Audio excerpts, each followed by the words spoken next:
In the smoky haze of the early days of MMA, before gloves were standardized, before weight classes were respected, and before the UFC became a billion-dollar brand, the time when fighters had no fear and no necks. There was a man, not a towering giant, not a trash talker, just a compact, quiet, terrifying machine. His name was Igor Vovchanchyn. Igor was built different.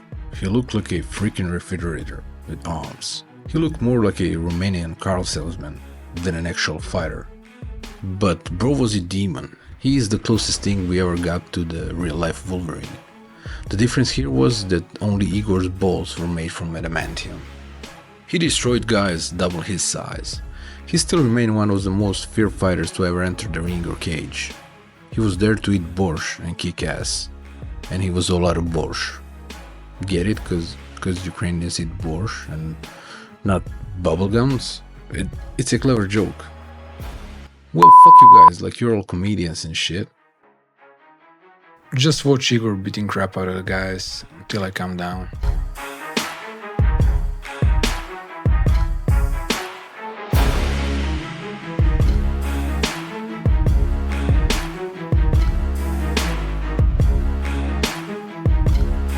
And when I'm saying he was demon, I'm not lying. Just look at this. Dude literally threw uppercut with his head and finished the guy.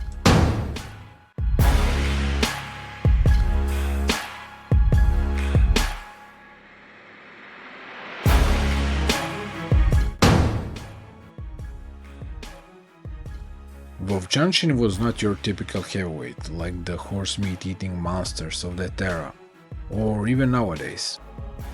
His height was only 173 centimeters, which is 5'8" in freedom units, and his weight was 205 pounds, which is around 93 kilos. And yeah, he was a thick boy, we gotta give him that. He didn't even look that menacing, but behind that sweet face was a one-punch killing machine. Igor was born on August 6, 1973. Now, Igor wasn't born in some fancy city with smoothie bars and therapy dogs. No, he came from Feskin, Ukraine, a place that sounds like if violence and depression had a baby. It was one of those post-Soviet towns where even the pigeons knew how to fight. From a young age, Igor was fighting, not just metaphorically, but literally. By his own admission, he was a bit of a hooligan. Street fights weren't a pastime. They were part of the education system in post-Soviet Ukraine.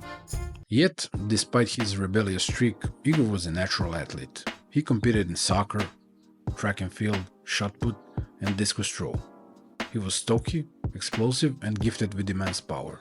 But raw power wasn't enough. Igor needed direction, and he found it in the martial arts movies. Inspired by Bruce Lee and Chuck Norris, Igor took up kickboxing, a decision that would alter the course of fighting history. At 5'8", he was short for a heavyweight, but his lack of height was compensated for by sheer ferocity and punching power. He didn't have boxer's finesse or Muay Thai fighter's precision, but he had something primal, something violent. He had those cojones. By the time he was 20 years old, Igor had claimed MIAXA, World Kickboxing Championship. That alone was enough to signal his arrival, but it wasn't until he stepped into the world of Vale Tudo that his legend truly began. If you're not familiar with Vale Tudo or no holds barred fighting, it is basically MMA 1.0, except almost everything was allowed. Even the name Vale Tudo means everything goes. This was basically Diddy parties of MMA. Just 3 drunk guys, a cage, and a lot of baby oil. Rules were loose. There were no weight classes. And brutality wasn't discouraged. It was expected. Igor Vovchanchyn didn't just survive in that environment. He dominated. One pivotal moment in his early career was a 2-fight war with Adilson Lima, a Brazilian Jiu-Jitsu black belt from the Gracie family tree. Brazilian Jiu-Jitsu was supposed to be unbeatable martial art in this era. But Igor came up with a genius method to counter BJJ. His method was called a really strong punch to the face. A simple yet effective solution. Lima was really confident in his grappling superiority, so he kept pushing forward. On the other side, Igor was like, maybe I'll punch him to the face, or kick him, or maybe both. So he decided to do both.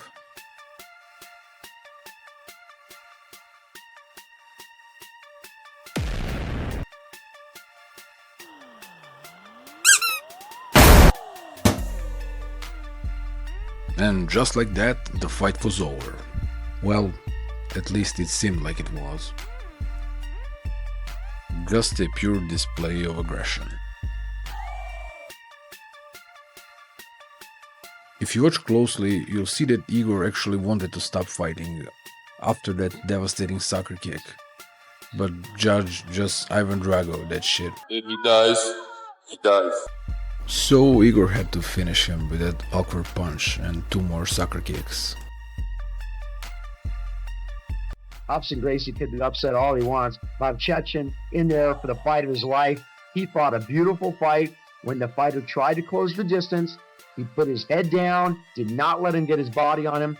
Lima's a little bit still confused, not quite knowing where he's at. Vovchanchyn will move on to the semifinals. But here ringside we have Robson Gracie complaining to Alexander Inshakov, the producer of the show, and there's Inshakov with the ponytail, and to Igor Vovchanchyn, the promoter of the show. They claimed that the kick to the ground was unfair. Both Renzo and Robson showing a lot of anger with the decision. Vovchanchyn, as we've met him on a few occasions, as I've met him on a few occasions, a real friendly guy. Very sweet kid. But when you get in the ring, the adrenaline's flowing and it's really hard to stop. If you didn't catch it from the commentators, it looked like those kicks on the ground were not agreed upon before the fight. So Lima corners protested and wanted a rematch. Immediate rematch. Because that's a smart thing to do after being brutally knocked out by Ukrainian Terminator. I guess Lima's team was like, If he dies, he dies. The Russian fighters not wanting to say, hey, we don't deserve it. They're letting the guy come back into the ring. Brazil should be very happy that this is happening. And hopefully this guy doesn't really get hurt here. Yes, but Greg, I don't think this... He's got to close the distance quick here. Lima cannot afford to take too much more punishment. One more of those and he's in big trouble. But you can tell he's already slower. I mean, who can afford to take 3-4 incredible blows to the head and come back and fight again? I don't know. He looks pretty aggressive to me. In my opinion, was not a good move in his behalf. Yeah, I think his corner is a little crazy. I guarantee he's got at least a minor concussion from the shots he took there. Vovchanchyn, we saw him working the bag the other day, and boy, he has some power. Unbelievable. Very good right hands, like you said. And he's setting it up for that. Yeah, now we have Adilson Lima Bita, the jiu-jitsu man with the black trunks, very afraid to close the distance. He's very skeptical. The second fight started similarly to the first one, but you could tell that Lima took a lot of damage and was avoiding cutting the distance. Chechen's got a lot of confidence now. He's a little bit up on his toes, willing to throw some combinations. You'll see he likes to mix, go from lefty to righty. He's a very versatile fighter. He's got a lot to offer standing. And he uses that jab just to psych the fighter and almost tell him, come on, shoot. And he waits for the fighter with that. Oh, a nice overhand right. Unbelievable. On the ear. He's got incredible right hands. It's almost like he fights only for that right hand. Yeah, in no holds barred appears that way. It really does. Nice kick. He's really fighting a beautiful fight. I really like this kid. He's really impressing me. Nice left hook there. Absolutely. He's got the right weight. With his frame, he can build a little bit of weight. I think this kid he's got a future in the no holds barred. If he does win this fight, he will fight a fellow Russian, Mikhail Igluhin. Vovchanchyn is from Kharkov, Ukraine, the kickboxer. But they stopped the match. It looks like Bita had a broken nose. They're taking a look at. He thinks he won. Fighter. That overhand right crushed Lima's nose. The judge made the right decision this time and stopped the fight. You can see the consequences of the first fight because for some reason Lima thought he won. A massive win, well, actually 2 wins for the Ukrainian Giant Slayer. In 1998, Igor signed with Pride Fighting Championship. And if you're an OG MMA fan, you know that Pride was the place to be if you're a top-level fighter back then. He quickly became a fan favorite. Despite a language barrier, his performances spoke volumes. Fans name him Ice Cold for his stoic demeanor. He could knock a man unconscious and walk back to his corner like he was waiting up in line to pick up groceries. He faced and beat some of the toughest names in Pride history like Gary Goodridge, Mark Kerr, Dan Bobish, Enson Inoue, Valentin Overeem, Kazushi Sakuraba, and many others. Here are some of my favorite Igor fights in Pride. They're not in any particular order, they're all awesome. The first one is against the monster by the name of Dan Bobish. What I love about this fight is the sheer size difference between these two. Bobish had almost a 130-pound weight advantage over Igor. That's a whole Mighty Mouse and some change. If you think Bobish was just some big brute without any fighting talent, you would be wrong. He was an NCAA Division III wrestling champ and a former football player. If Vovchanchyn looked like fridge with arms, then Bobish is a freaking semi-truck with biceps. Igor Vovchanchyn made it to the final match of the inaugural Pride Grand Prix 2000 before losing in the championship bout to Mark Coleman. He wants to make it to total. Ready. The bell goes and we are underway. Of course, Vovchanchyn, a very feared striker. Bobish wants to take this to the ground and early. And will it be wise for him? This fight was clash of styles. On one side, there was a monstrous wrestler, and on the other, a deadly striker. Round we started with kickboxing and then we started doing sambo, so its kickboxing is really good. Each wanted to keep the fight in their domain, and when you put a 330-pound wrestler in that mix, you get a lot of takedown attempts. Bobish eventually took down Vovchanchyn and tried to smother him into submission. Can opener attempt there, just trying to smother Bobish on his chest. Is Vovchanchyn in the open guard now? Yes, it's an open guard. It must be almost, because I don't think he can close his legs around the waist because he's so huge. It's unbelievable. And of course, Vovchanchyn is allowed a 4-point attack, even though weight difference of 15 kilograms. Actually, Bobish outweighs him by some 130. What he should do is just grab behind with one arm and then... Bobish had some ridiculous strength. I mean, to be able to pick up a 200-pound man just by his shin, it's crazy work. Neck ranking him. Debut years ago, brought to the sport by Dan Simon. There's a knee to the head. There's a good strategy employed by Bobish. Yep. Those knees would kill a normal human, but not Igor. Has to pass. Relentless pressure from Bobish continued, and nothing changed for the majority of the 10-minute round. Then, when the referee brought the fight back to stand-up, this happened. But again, Vovchanchyn underneath was smothered by him. But look at him, he's bending over. Bobish was gassed out. Being issued. You never want to show your opponent that you're tired. This is not a good sign, because that will give your opponent wings, so to say. Fans applauding the fact that they're brought back up to their feet. Here is Igor Vovchanchyn. A lot of people are talking about Igor's punching power, but not many are talking about his limitless gas tank. Igor was fresh, and it was his turn to do some damage. Strikes! That right hand right to the face.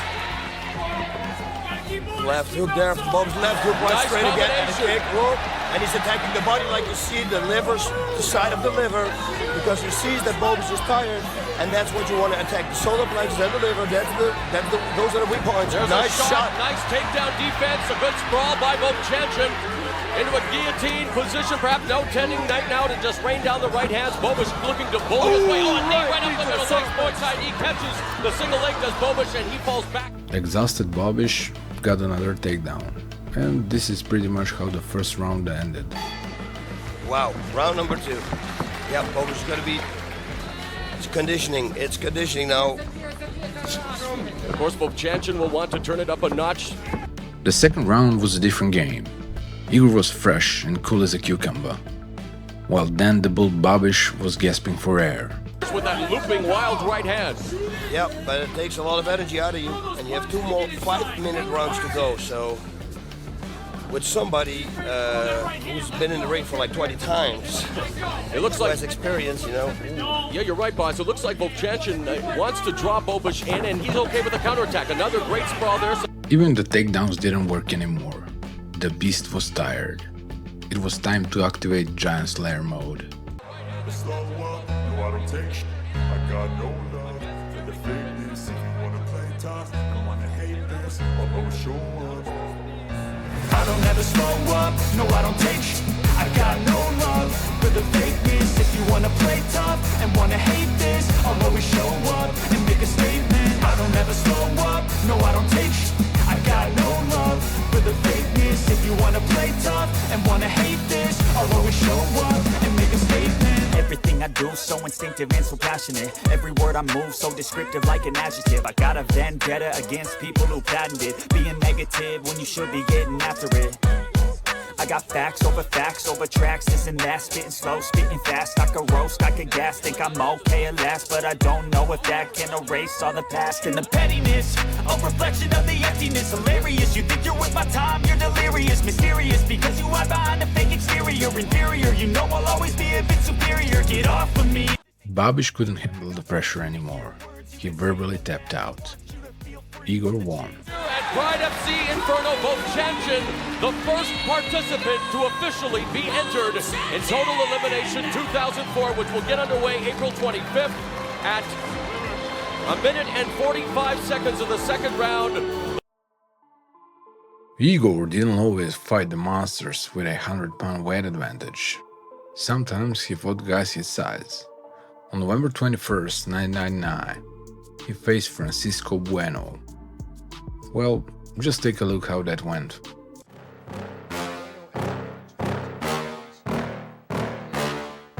Yeah. Please tell me that I can't, that I won't, that I fail, that I'll never make it out, yeah.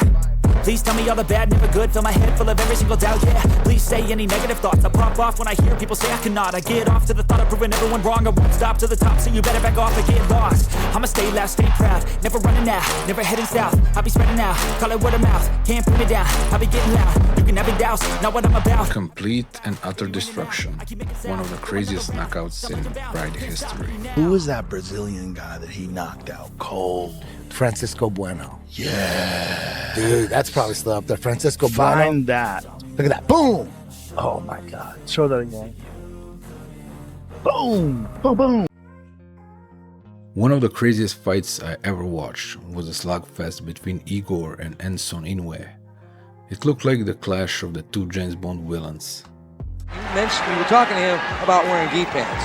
I told him it's a good idea because if Igor's going to be in his guard, if we could take Igor down, why not? They gave each other the respect like two gentlemen, and then immediately started throwing H-bombs like two drunk guys in front of a liquor store. No precision, no technique, just two boys trying to take each other's heads off. And it was beautiful. We're doing bombs, folks! Big right hand by Vovchanchyn, down goes Inoue. Vovchanchyn going to the guard, that's not where he wants to be.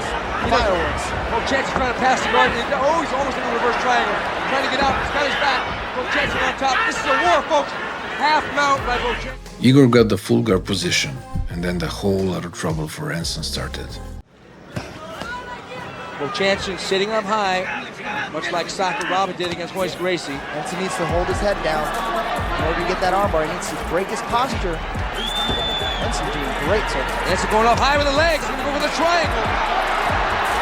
He gives it up. Oh, good left hand by Vovchanchyn. Another good left hand. Enson Inoue's head hit the canvas. That was such a hard shot. Even from the guard, Vovchanchyn can generate power. And Enson knows that. He's got to go for the armbar. He's got an inverted armbar. Vovchanchyn going up high. He's got his arm. You see what I mean, Steve? This fight had some of the most brutal ground and pound in mixed martial arts history. Vovchanchyn gets his way out.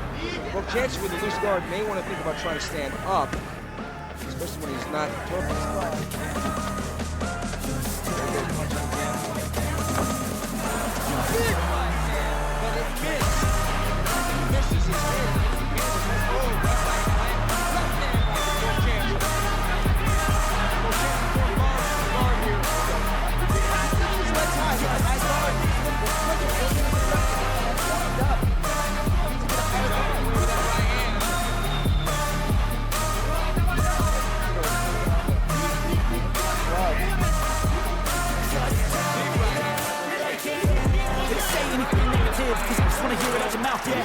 Igor was beating up Anson like he was his younger brother who broke his PlayStation 5.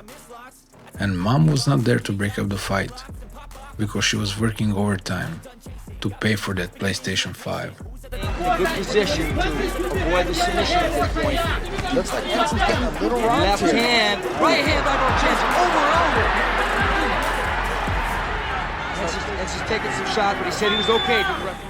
The brutal beating continued throughout the round, and somehow, despite being pummeled to death, Anson kept attacking Igor from his back. Hopefully Vovchanchyn will punch himself out. Right hand by Vovchanchyn. This is cut. Excited. Igor continued to drag. Big right hand.